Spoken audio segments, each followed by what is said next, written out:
কি অবস্থাটা হয়েছে দেখো আম্মু।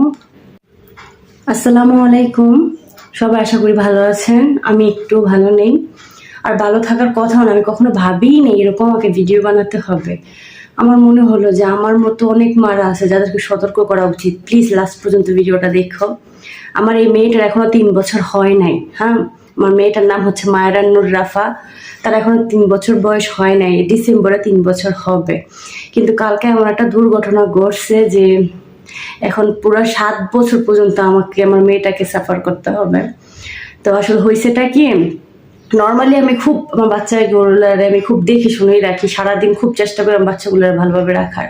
কিন্তু ওর বাবা আসলে আমি হ্যান্ডেল করতে পারি না। ওর বাবার প্রতি এত পরিমাণ এক্সাইটেড হয়ে যায়, মনে হয় যেন আকাশে চাঁদ দেখে ফেলছে ওর বাবা আসলে। তো আসার সাথে সাথে মাগরিবের আজান দিছে, সাথে সাথে ওর বাবাকে বলতেছে চলো দোকানে যাই, চকোস আনবো। মাগরিবের পরে এমনি বাচ্চাদের নিয়ে বের হওয়ার ঠিক না, কিন্তু তারপরে রিশান আপু বের হয়েছে। বের হওয়ার সাথে সাথে রাফায় হাঁচার খায়া পইরা, মানে আমাদের সিঁড়ির থেকে পইরা, এই যে আমার মেয়ের সামনের দাঁতটা পড়ে গেছে।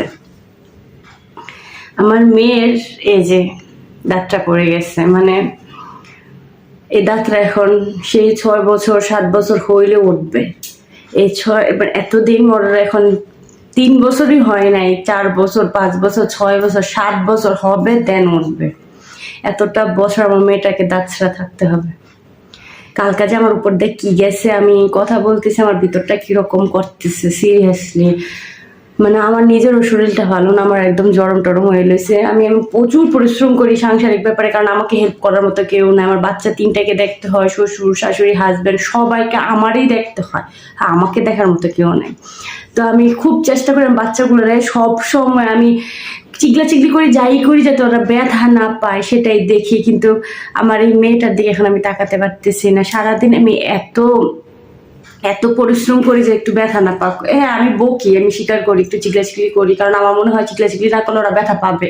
দেখা যায় ওরা ব্যথা পাওয়ার জন্য কাজগুলো করে, আমি চিগলালি ওরা ওই কাজটা আর করে না, ওই কাজটা থেকে বিরত আসে। কিন্তু ওর বাবা আসলে আমি পারি না, তখন দেখা যায় আমার কথা শোনে না। ওর বাবার প্রতিবেশী মানে লাফালাফি দৌড়াদৌড়ি এত পরিমাণ করে। হ্যাঁ, দুষ্টু পোলাপাইন একটু করে, পোলাপাইন দুষ্টুমি করবে না তো কারা করবে। কিন্তু তোমরা দেখে রাখো, হ্যাঁ, বাচ্চা পোলাপাইন যতটুকু সম্পর্ক, আমি এত কেয়ার হওয়ার পরও, এত পরিমাণ সেন্সিটিভ থাকার পরও আমার বাচ্চাগুলোর এই অবস্থা। একটার পর একটা বিপদ লেগেই থাকে, কখনো এটা করে ফেলে, কখনো ওটা করে ফেলে।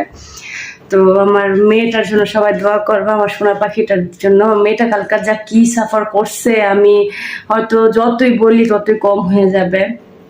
কালকে রিশান আপু সাথে সাথে ডেন্টিস্টের কাছে নিয়ে গেছে, দাঁতটা শুধু নিয়ে গেছে। ওনারা কি করছে, লাগাইয়া দিছে, দাঁতটা লাগাইয়া দিছে। লাগানোর পর বাসায় আসছে, আসার পর আবার ওই ডেন্টিস্টের কি যেন